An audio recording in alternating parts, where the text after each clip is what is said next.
All right. Well, good morning. Welcome to the 126 Collective. I'm coming to you live from beautiful Marathon, Florida on Grassy Key. You're looking at the Gulf of America right behind me. Because I'm coming to you live from a campground, anything could happen.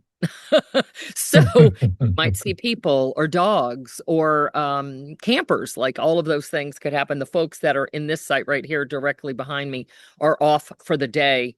They have to take their camper when they go because it's not a pull behind. So hopefully they'll be gone for that next hour. But if they pull up, we'll pivot. That's okay. We're good at doing that. But anyway, I'm very grateful to be able to do the work that I do from anywhere. This summer, I'll be on an amazing trip up north to the Grand Tetons and Yellowstone and Glacier National Park. And thanks to Elon Musk and his Starlink, I will be able to continue doing my work. So if you're tuning in the late summer, early fall, you might get to see a mountain in the background. But if you're not building some of what we're going to be talking about today into your business, then you may find yourself unable to do some of the things that your business is supposed to be funding, like amazing time away to experience God's wonderful creation or visit amazing cities or do whatever it is that you love to do. So I'm grateful to be able to be doing this from here today. So today, I'm excited. We're going to be talking about Deborah.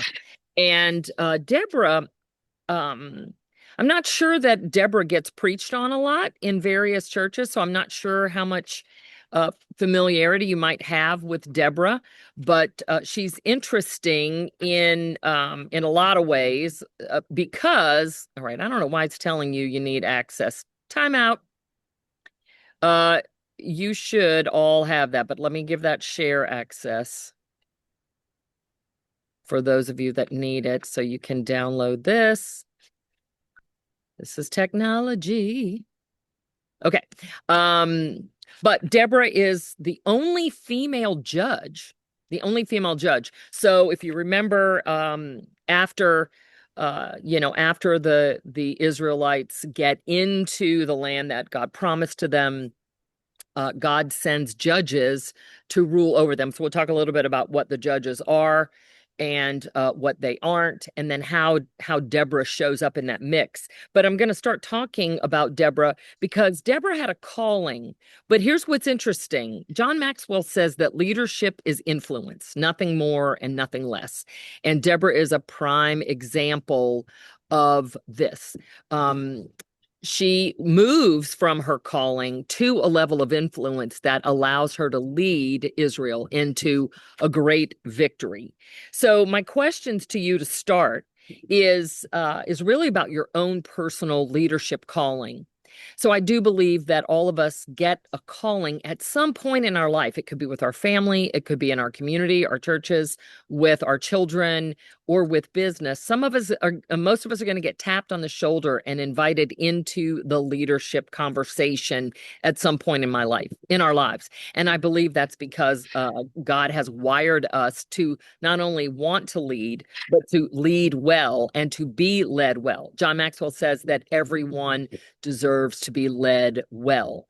And so I want you to just think for a moment as we get started here. Has there ever been a time when you felt that tug, you felt that calling, you felt that pull, but you start to question whether or not you're ready for it, whether or not you're the right person for it, right? We go back to Moses. Moses was like, not me. I'm not the guy. I mean, I am unsteady of tongue. And so we've talked about all of these things.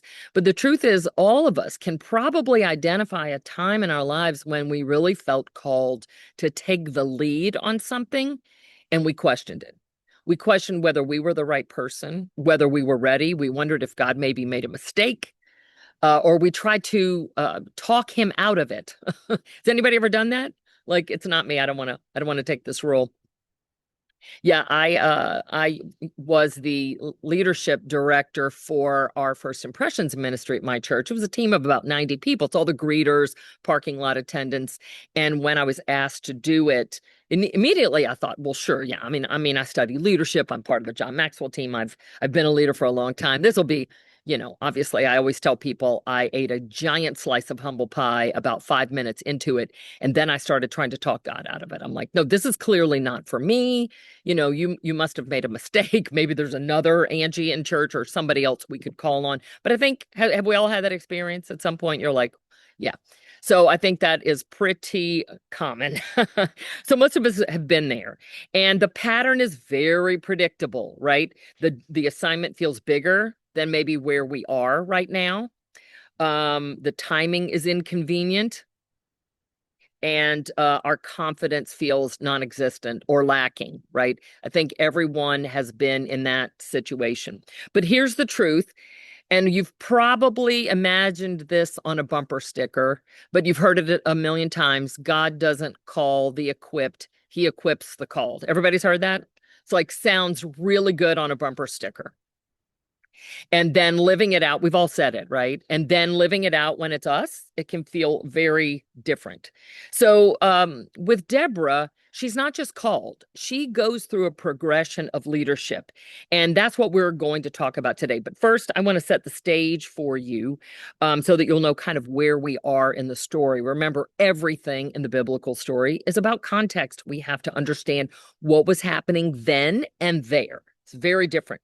We cannot apply, or we should not apply, rules about culture and morality and things that we think of today to the biblical story. These are things that happened thousands of years ago.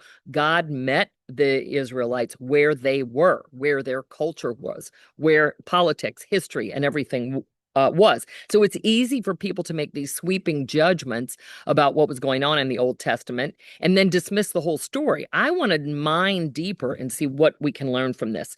So the Israelites are in the promised land. The OGs are gone. Moses is gone. Joshua's gone. Aaron is gone. Miriam is gone. Like these were the originals. The Israelites continue to fight against the pagan nations over and over. I'm in my annual reading plan, I'm back in the book of Kings. And I mean, it's just one battle after another. If you've been watching House of David on Amazon Prime, which is really good, I understand there's a lot of storytelling there, but what is accurate for sure is that battles rage on and on and on. And time again, the Israelites fail to completely drive out the enemy. God makes it very clear they are to drive them out completely. And so repeatedly, God tells the Israelites, you are going to reap the consequences of your actions. Has anybody ever not paid the price for the decisions that they've made, good or bad? Like we all face the consequences of our decisions. The Israelites were no different. And so God lets them know that these groups of people would always be a thorn in their side. And time again, they revert back to worshiping false gods. They revert back to taking on the ways of the people they were supposed to drive out. So as you think about these stories, don't let your current modern Western American sensibilities about what constitutes a good war or a bad war, you can't let that get in the way. These were people that were sacrificing their children on altars. They were worshiping false gods. That's God's business. That's what he had instructed them to do. They just never did it. It's more a lesson of obedience. We can get caught up in all that other stuff, but it's really about obedience or disobedience. So, of course, God never leaves them. He never forsakes them, and he always stays true to the covenant that he made with them. So eventually, here come the judges. Every time a judge dies, they go back to their evil business as usual, and another judge rises up. So at this point in the story, we are under 20 years of oppressive rule by the Canaanite king Jabin. And after 20 years, I don't know why it takes them so long, they finally cry out to the Lord for help. And so Deborah is raised up. Now, one of the things that's interesting about Deborah is she is a woman. Now, this is in a time when the status of women was very different than what we experience today as Americans. So it was intriguing that God chose a woman, because the judges in Israel, they didn't just sit around and hear cases all day. They were military commanders, very different than what you and I think of as a judge, Supreme Court judge, or a local judge, or a trial judge. These were the military commanders and leaders. So she doesn't have a platform, at least not one that you and I would recognize, and yet she becomes a leader. So I think she has a lot to teach us. And that's not a gender-based statement. It's about any of us that feel we don't truly have a platform. How can we lead? So we're going to talk today about the 5 levels of leadership. John Maxwell talks extensively about these 5 levels, and he's got a great book called The 5 Levels of Leadership. If you'd ever like to dig a little bit deeper, it's a text that I refer to and teach from quite often, because I think it's important to understand that all of us are called to lead in one capacity or another. And this is about how we move along that progression from level 1 to level 2 to level 3 to level 4. And some of us are even going to be called to lead at level 5. So let's start with level 1. Level 1 is position. In positional leadership, people follow you because they have to. Has anybody ever had a manager or a boss? You ever had a job where you had a manager or a boss? Level 1 leadership, you do what I say because I'm the boss, right? That is positional leadership. So I want to read a little bit in each of these from Scripture so that we can see how Deborah progresses through these levels of leadership. So in Judges chapter 4, and this is verses 4 through 5. Let me go ahead and share my screen here so that you guys, in case you don't have this printed out,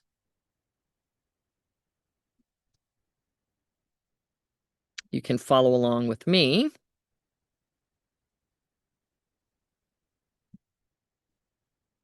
Well, okay. It's funny, it's hard to see from outside. There we go. Okay, so it says, now Deborah, a prophetess, the wife of Lapidoth, was judging Israel at that time. She used to sit under the palm of Deborah between Ramah and Bethel in the hill country of Ephraim, and the people of Israel came up to her for judgment.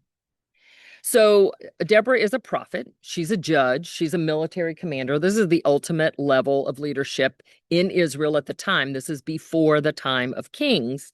And so Deborah was the leader. She had the title. But here's the truth. Titles give you authority, but they don't give you influence. And so the truth is, if people are following you only because they have to, ultimately you're leading at level 1. You're leading at level 1. So what is interesting, there's not a word in the Bible, regardless of what translation you look at, and I really love to dig deep on some of these words, but there's not a word in the Bible that's there accidentally. And so the word for that we need to think about with Deborah right here is that she sat under a palm tree. She sat under a palm tree. So that's an interesting phrase because she didn't go out and chase influence. She stewarded the influence that was given to her. So I'm going to ask you, and we won't linger long on level 1 because most of the people I work with and most of the people that would be attracted to this kind of a teaching, they're not really leading at level 1. So the question I have for you, though, is where are you currently relying on your title, your position, or your authority to get results? I want you to just think about that. It could be with your team. It could be with that internal team that you actively do manage and lead. It could be with your external team. Let's say you might be a real estate professional. You might be working with mortgage lenders and home inspectors and title companies, et cetera. You're called to lead in that. Perhaps it's with your clients. Maybe it's with your family. And maybe you do have a position of authority. Maybe you are running a larger business or you are leading a team of volunteers. So is there any area where you're currently just relying on that to get the results? And if you didn't have the title that you have, would people still choose to follow you? It's a question worth considering. And so I would encourage you to be thinking about that as we continue on. So that's level 1. And we've all worked for people who led at level 1. How fulfilling is your work when essentially you show up and do what you need to do because the boss told you to do that.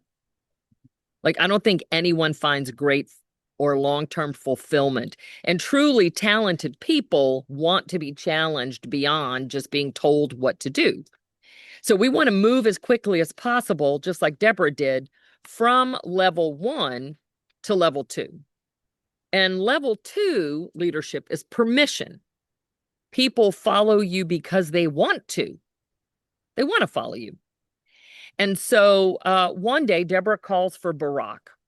And when she calls Barak, she gives him a message directly from God. So this is Judges chapter 4, verses 6 through 9. Has not the Lord, the God of Israel, commanded you? Go, gather your men at Mount Tabor, taking 10,000 from the people of Naphtali and the people of Zebulun, and I will draw out Sisera, the general of Jabin's army, to meet you by the river Kishon with his chariots and his troops, and I will give him into your hand. So she's asking Barak, hasn't God commanded you to do this? And so she calls Barak and she gives him a very clear directive. Now, what Barak says, unfortunately, is, well, I'll go, but only if you go with me. Now, we can look at that in two ways. One, we can look at that as this is a hopeful way of looking at it, that he actually trusted her as leader and wanted her by his side. We could also look at it as, he was weak and couldn't do it without her. But in either case, truly he trusted Deborah. In fact, as his military leader, he says to her, you got to go with me because I trust you and you can lead us. So this is a big shift. This is when people are moving from I have to follow you to I want to follow you. So Deborah built up relationship equity long before this moment, right? There had to have been a measure of trust between her and Barak in order for him to ask her to go with him and agree to go. So she doesn't argue with him. She says, and this is verse 9, I will surely go with you. Nevertheless, the road on which you are going will not lead to your glory, for the Lord will sell Sisera into the hand of a woman. Then Deborah arose and went with Barak to Kadesh. Now, if you know anything about the story, the woman that Sisera is sold into the hands of is not Deborah. Does anybody extra points if you know who takes Sisera down? Raise your hand if you remember the name Jael. Jael. Okay, well, I'm going to encourage you to go look that up. So it's going to be right within the context of Judges chapter 4. But Jael ultimately is the one who takes Sisera down. In fact, she hides him in her tent when he escapes on foot and hides him under a carpet. And then she takes a tent peg and a hammer and she drives the tent peg through his head and nails him to the ground. So that's a fun Bible story. But that is the woman that Sisera gets sold into.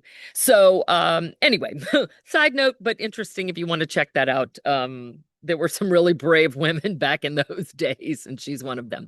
But anyway, so Deborah doesn't argue with Barak. She doesn't chastise him for asking her to go. She takes that trust that he has in her, and she simply says, I will surely go with you. I will surely go with you. So let's check in on our leadership journey here. How many of us are at level 2? Permission, right? Do the people I lead feel valued or just managed? And have you built enough trust that people actually want your leadership and not just tolerate it? Not just tolerate it. This is an interesting place to be because if you lead at level 1 position, then you get to sort of, throw your weight around and tell people what to do. But guess what? You're always watching. You can't take your eyes off of them because they're only following you because you're making them. At level 2, the tables turn. And now, in order for people to follow you, they have to like you.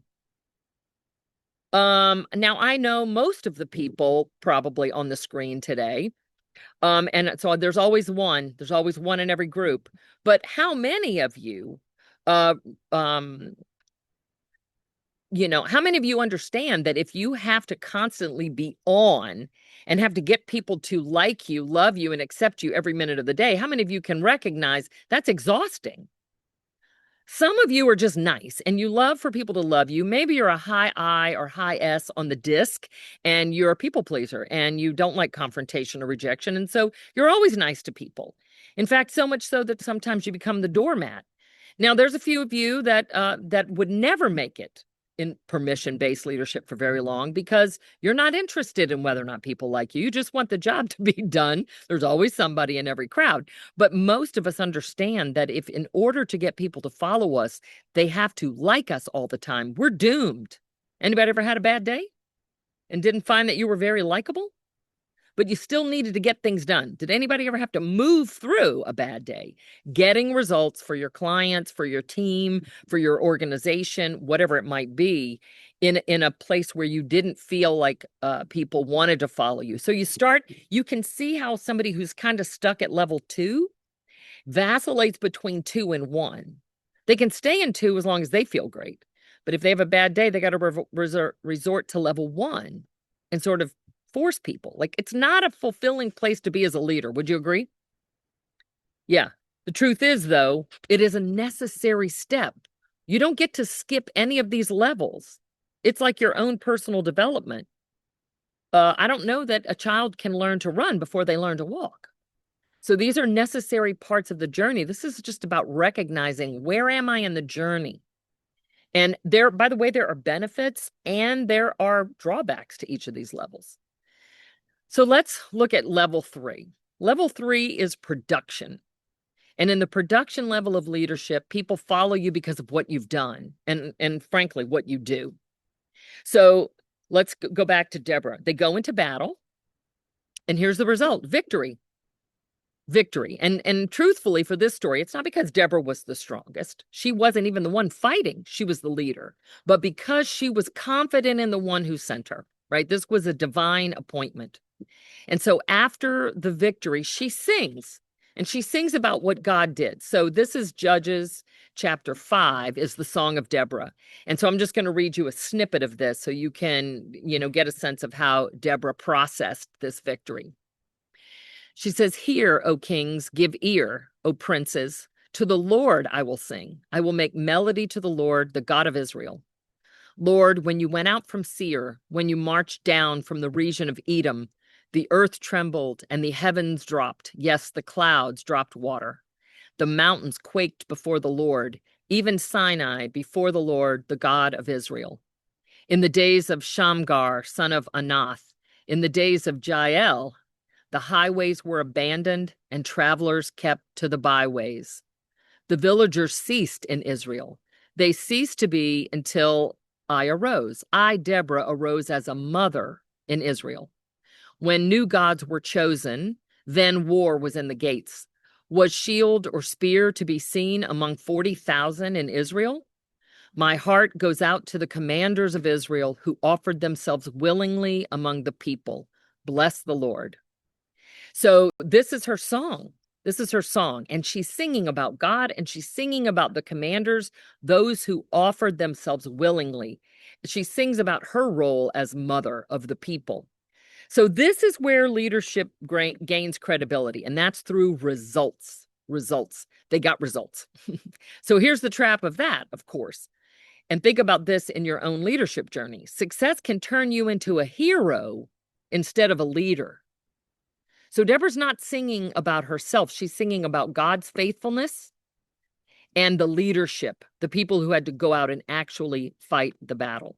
So Deborah's leadership inspired others to rise up because she went first. She went first. And so many of the clients that I work with, a lot of them are real estate professionals. I work with all small business owners. So I've got people in different industries, but it's always the same. And the reason that I love working with the people I do is because they're small, scrappy teams. Everybody's got to be able to do everything. We're cross-trained. Everybody knows how to do everything. People are willing to do anything. And it feels a little bit like the Three Musketeers, all for one and one for all. Here's the problem. That's level 3 leadership. And it's fun for those of us that love to be in collaboration with others because we're doing it together. And so production happens because the leader is in production. Does that make sense? Whether you're selling houses or insurance or, artwork, whatever your business is, if you're the one that's still in production, um, it can be a lot of fun. It can be very fulfilling for those of you that love people. But it has its drawbacks, as you can see. If at some point you can't rise above the necessity, to be in production with your people at all times, then now think about this. We've got to incorporate all 3 levels. In level 3, you're still leading as a level 1 leader. You still are the boss. You still are leading from a permission base. People have to like you and they have to want to be there or they're leaving. And then you're also now producing with them. Can you see where the leadership drain can start to feel like a heavy weight? Anybody? Yeah.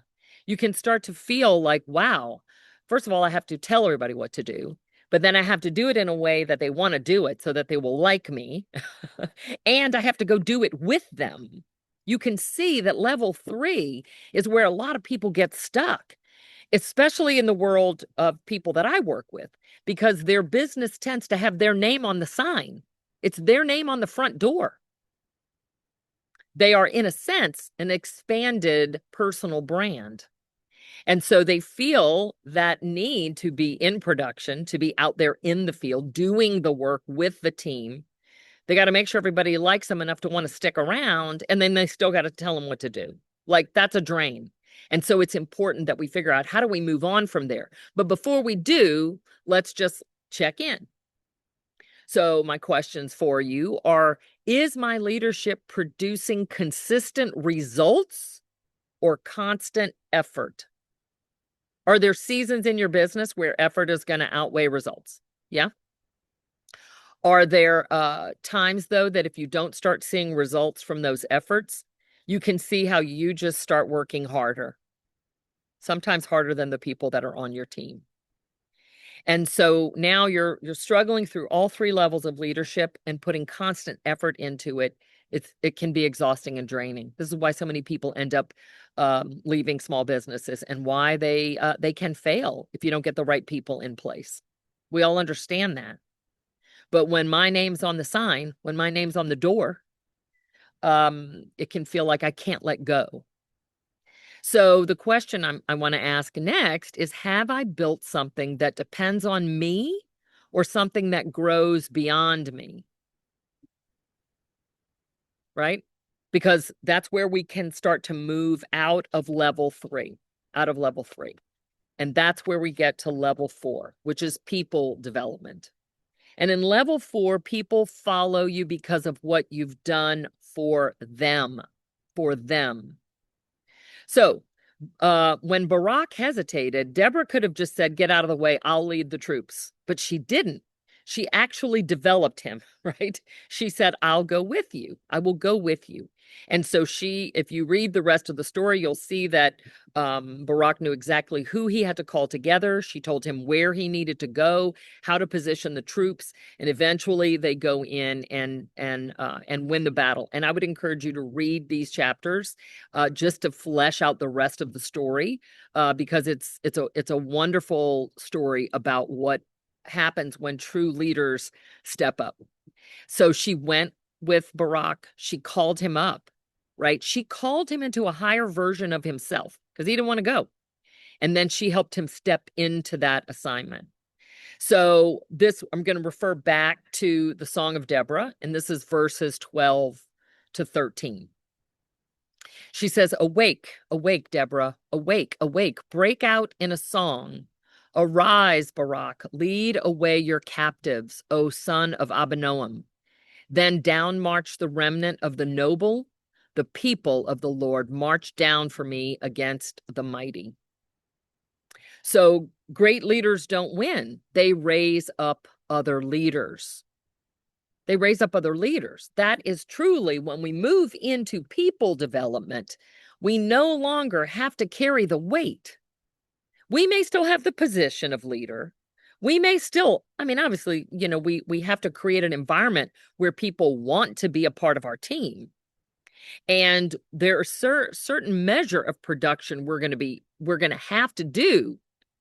However, the real goal is to get to the place where you raise up other leaders. Because if everything depends on you, you're not at level 4. But when everything no longer depends on you, you can start to really enjoy the fruit of leadership, which is multiplication, right? Our goal isn't simply to add people to our team so that we can serve more clients. Our goal is to develop other leaders so that we can focus on that and then let our team go and serve our clients. And when you do that, you start to really feel your soul expand as you multiply your effect. So if leadership is influence, nothing more and nothing less, then a higher level of leadership than production is where you begin to influence people to step into their own leadership role so that it's not just you as the leader. So you can imagine the old school organizational chart, right? As small businesses begin to build their team, there's often one person at the top, and every single person on the team is accountable to that, right? Is accountable to that one leader. So they all answer to you. We want to get your business to the point where you're still at the top potentially, but maybe there are 2 or 3 mid-level leaders, and then all the other people report to them, right? That's a traditional org chart. You don't have the CEO doesn't have the person who's running the supply department doesn't report to the CEO. So they may report to somebody in finance, whatever. But however that is, we want to get it to that level, because as a leader, if your job is to develop other leaders and pour into them, we got to find those leaders. Now, you run the risk that some of those people are going to be smarter than you. But guess what? It's not really a risk. It's actually the goal to hire people that are smarter than you so they can take you farther faster. So let's check in case you're at level 4. Am I developing leaders or creating dependency? And this question that I love, who is stronger, more confident, and more capable because of your leadership? John Maxwell says it this way. He says, anyone can be successful, like enough hard work, enough elbow grease, enough grind, all the things that we've all heard about. And frankly, I'm over. But you can apply enough elbow grease and you can be successful. But he says it takes someone special to become significant. But once you taste significance, he says, success will never again satisfy. Will never again satisfy. So I've got a John Maxwell quote there. Success is when I add value to myself. Significance is when I add value to others. So I want you to be thinking about that. Before we move on to level 5, I just want to kind of go back, and I want you to just be assessing yourself super quick here. Where am I leading at level 1, right? Where am I just the boss, or I'm the leader and people are doing what I need them to do? I don't care if this is someone who's a virtual assistant to you, or if they're on that external team, the other people that help you serve your clients. But where are you in relationship with people who you've hired, right? They could be, again, an external or an internal team member, where essentially you're the boss, for lack of a better word, and they're doing what you need them to do because that's what they have to do. Where have you moved on in some cases to level 2, where people really do want to be around you? They really do want to learn from you. They want to be on your team. Where are you currently leading people where we're all in production? We've linked arms every day. We go out into the field. We take market share. We do whatever. Where are we leading? Where are we experiencing victory? And then where am I taking time each week to pour into the people around me? Now, I've been coaching full time for over 16 years as of the time of this recording. So I've coached a lot of leaders over the years, and there's a lot of limitations, a lot of limiting beliefs, we would call it, that hold people back from fully developing into leaders. And you may be familiar with some of these objections, like people are hiring me because I'm the name on the sign. I live in Florida. I'm not sure how far their reach is, but you can see billboards for Farah and Farah. This is like, personal injury attorneys.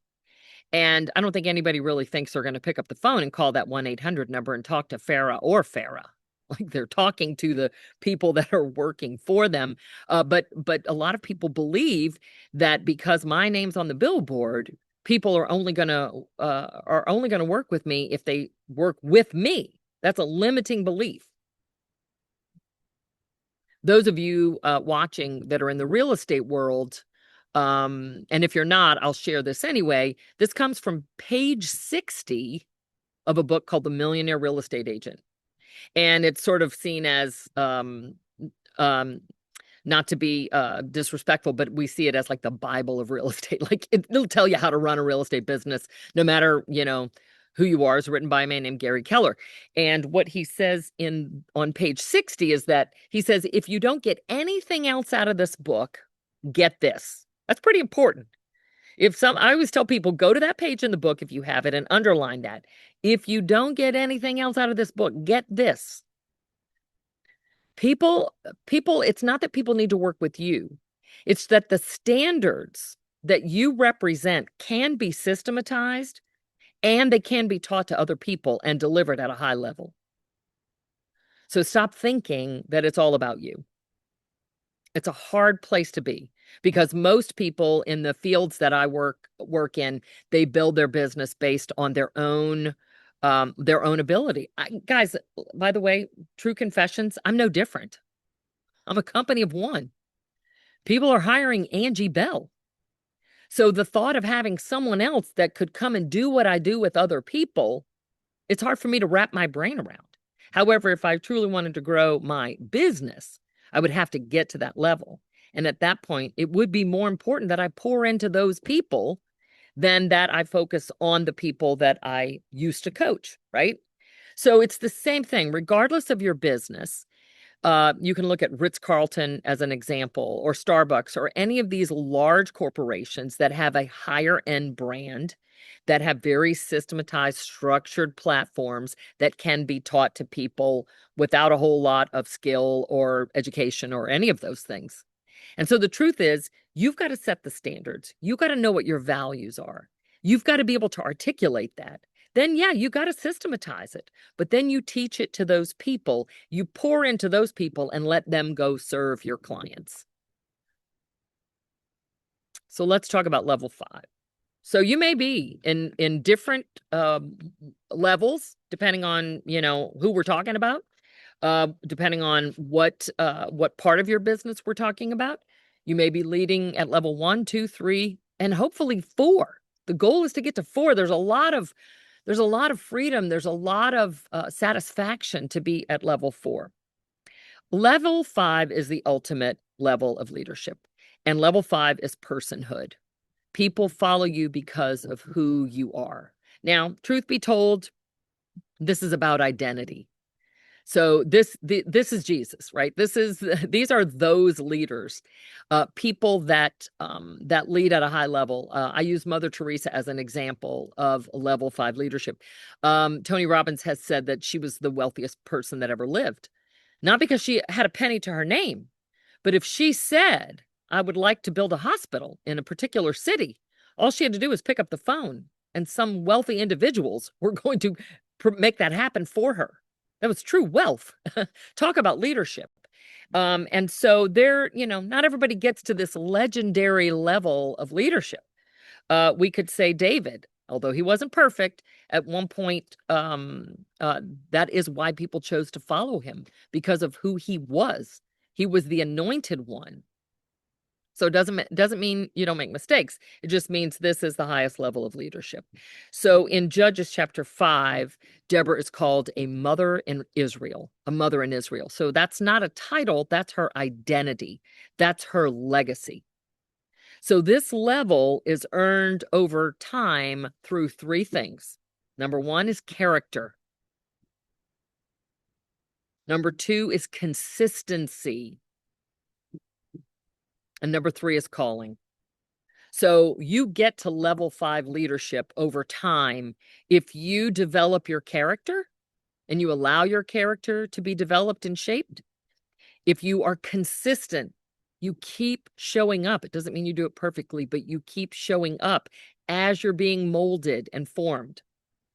And then lastly, through calling. If we're not stopping regularly to ask in prayer, what are we being called into? We can't reach this level. So here's the deal about level 5. You don't chase it. You have to grow into it, as Deborah did. So we'll check in one more time. If you continue leading the way that you are today, what will your leadership produce long term? And I'm going to give you a second to really think about that. So if you stay in level 1, what's the long-term result? You can't take your eyes off anything. The inmates may be running the asylum, right? If you stay at level 2, if you're at level 2 and you stay that way, what is the long-term result of that?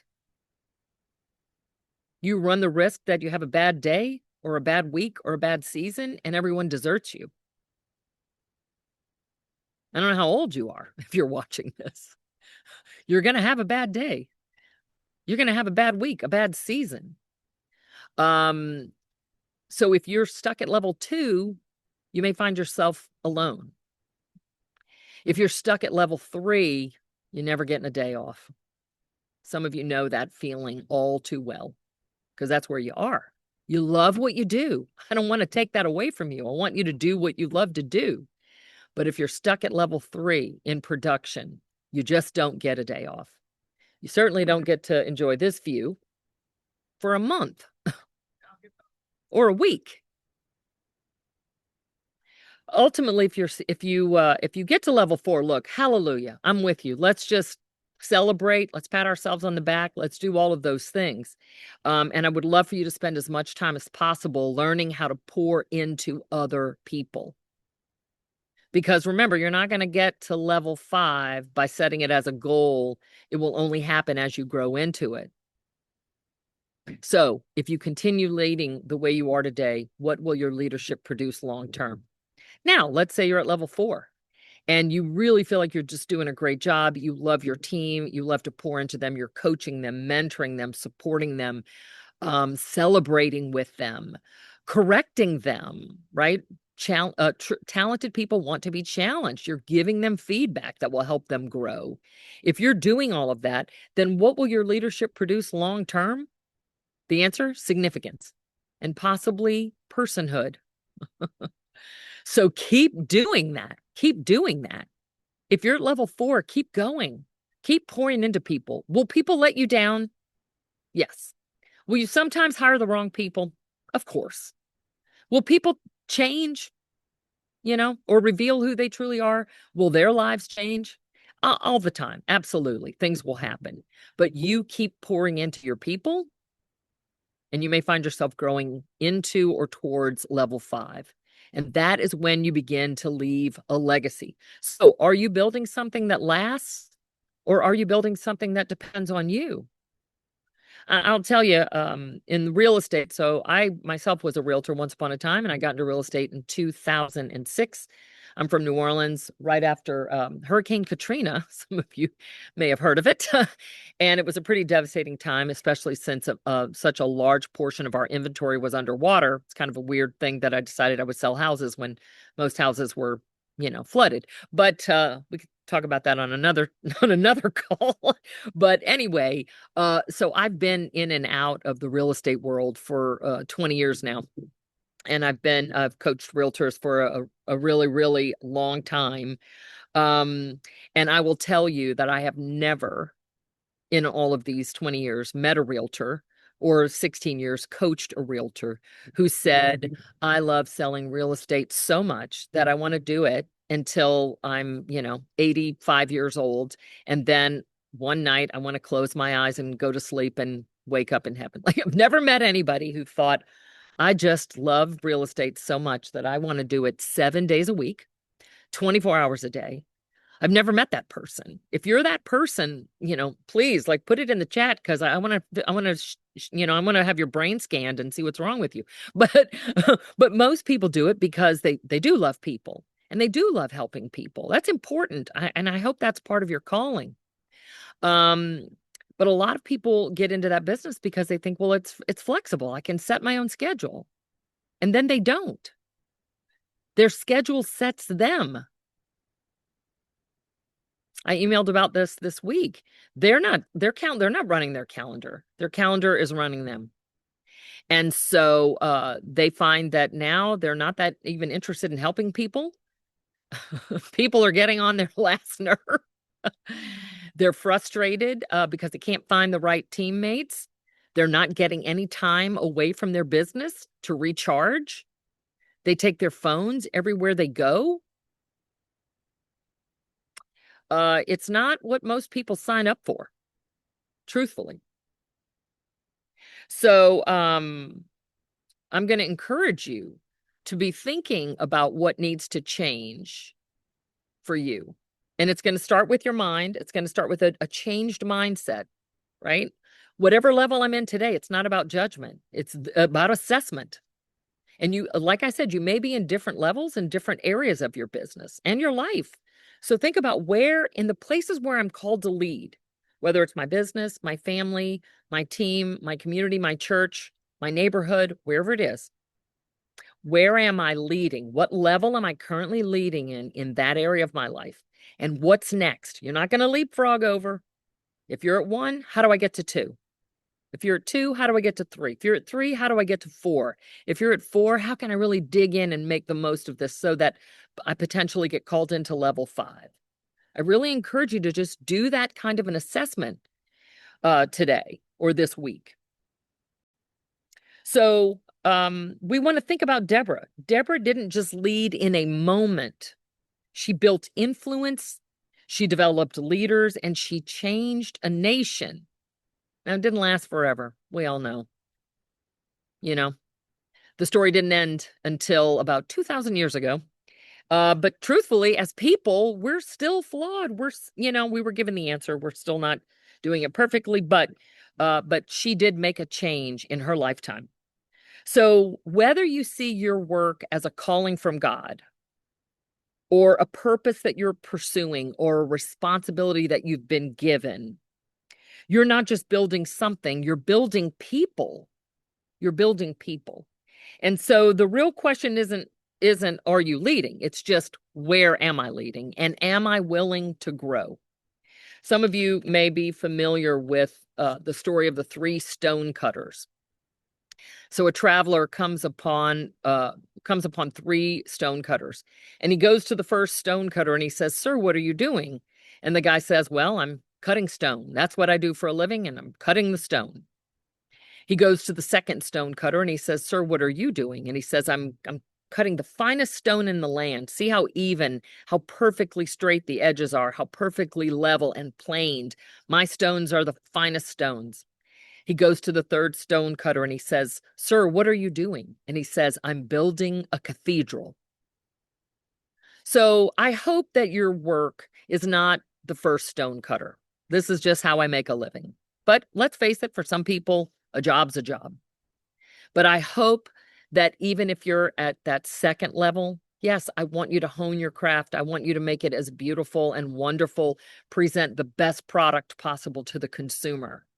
But my prayer is for everyone that they find that level 3 stone cutter, where you realize that what you're doing is building a cathedral, because you bring a different intention to your work when that's the case. So your last leadership checkpoints are on the last page there. And I'm going to ask you to write something down. If you haven't been taking notes, just grab something and jot this down. And just answer with what comes to you. What comes to you. as you sit in this place of receiving, where am I being called to step up right now? Where are you being called to step up right now? Could be in your business, it could be in your family, could be in your community, your church, your neighborhood. Unless the answer that you just got was become the HOA president, in which case that was not from God. That was not from God. I'm just kidding. That's a horrible job. But whatever it was, write it down, because then you can ask, what do I need to do to take a step in that direction? So where are you being called to step up right now? Did something come? Did everybody get a little inkling? It's there. We all have it, right? And the next question is, what is one specific action I will take this week in that area to start to make that move towards the next level? Just one thing. It's not a list. It's one step. What's one step you know you need to take that will move you from 1 to 2, 2 to 3, 3 to 4, or 4 to 5? And just write that down. It's important.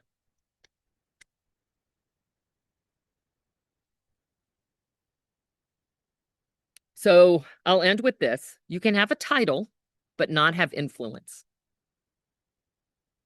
You can have success and not leave a legacy. But when you lead like Deborah, you don't just grow into what you're building, you multiply your impact. And honestly, I believe that's what God wants for each of us, is to have a lasting impact on the world around us. And what I do believe is that he does not call the equipped. He does equip the called. And here's the blessing. Each of us are called. So we can rest assured, we can have that confidence that he will equip us to lead in the areas that he's given us, or asked us, invited us into leadership over. So I hope that's helpful to you. I hope that's encouraging to you. I hope it's challenging to you. If it's not challenging, it's probably you probably need to do some thinking, because leadership is challenging. That's why most people don't do it. It becomes a conversation that we tend to have at a political level, at a personal level, at a community level, at a company level, right? People, as they say, people don't leave companies, they leave people. They generally are leaving their leadership or lack thereof. So I hope that you're challenged, because as John Maxwell says, everyone deserves to be led well.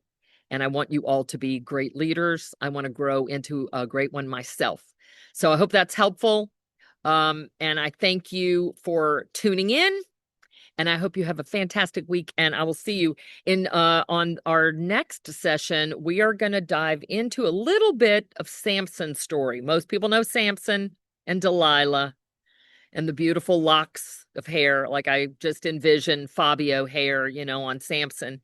It probably was not at all like Fabio's hair. Some of you are like, young people are like, who's Fabio?